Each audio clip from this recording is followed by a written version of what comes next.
Ето го най-новия боклук на град Върбица, община Върбица. Това всичко е изкарано от коритото на реката.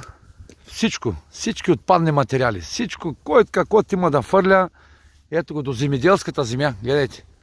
Земеделска земя. Не знам на кого е тази земя, ама боклука знам на кого е. На община Върбица. Ето го. Гледайте. Каквото искате, то има. Каквото искате. То е най-новия боклук на община Върбица. Гледайте. За какво говорим? Да. Човека си има тук база. Хвърляха му всичките боклуци върху него. Гледайте. Дивани. Гледайте за какво говорим. Гледайте.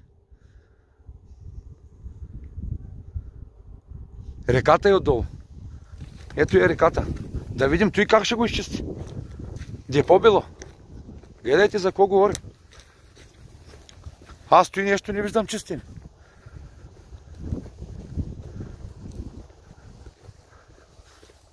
За какво говорим? Това е всичко натрупано. Не знам откъде да снимам по-напред. Ето качвам се нагоре. Гледайте, за какво приказваме.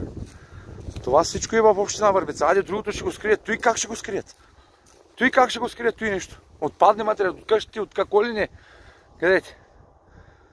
За какво говорим? Реката е тук отдолу. Реката. И той всичко влиза в язовир Тича. Всичко. И нека пак да дойдат да ме обвиняват. Ето реката се вижда от тук. Къде тече коритото на реката.